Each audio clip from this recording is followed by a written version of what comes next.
This is a Fox News alert. North Korea has fired off another missile. It headed toward Japan. The Japanese government is saying it went over Japan into the Pacific. Let's go live now to senior foreign affairs correspondent Greg Palkot in Seoul, South Korea right now. Greg.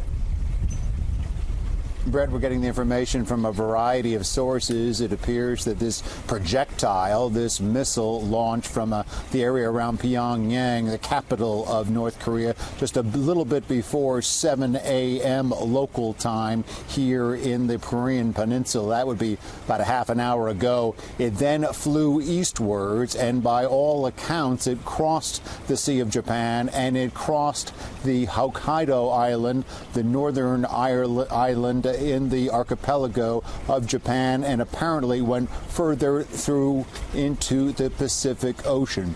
Now, this is the second time that this sort of trajectory has occurred with missiles coming from North Korea in recent weeks. It has alarmed Japan. It has called individuals, citizens, to go to shelters. We have seen that happen before in the last blast. We do not know whether this is an intermediate blast, whether it is an intercontinental ballistic missile. There was some speculation that a flattened trajectory launch could be made from North Korea. Once again, it would have to fly over Japan to reach its goal. If it was this flattened trajectory launching of a missile, then it could go deeper into the Pacific.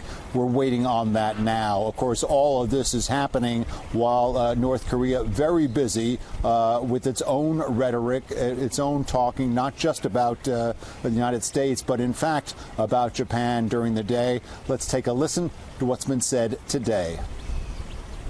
Kim Jong-un's regime did launch more rhetoric in the wake of the latest UN sanctions. State media saying Pyongyang ought to use its nuclear weapons to reduce the U.S. to ashes and darkness, and U.S. ally Japan should be sunken into the sea. Japanese Prime Minister Abe, on a visit to India, stood his ground.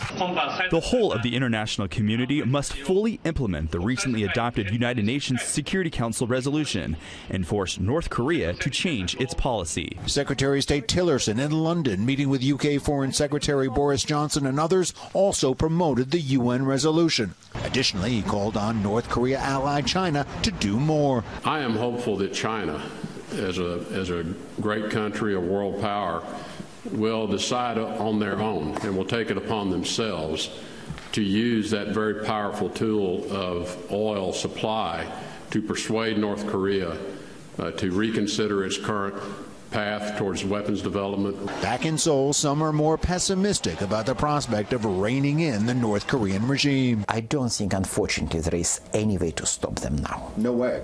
No way. Leading North Korea analyst Andrei Lankov thinks that the North will resist sanctions and will only come to the negotiating table to freeze its nukes in exchange for concessions. They want to get to the point when they have a sufficient number of their intercontinental ballistic missiles capable of destroying a sufficient number of the American cities.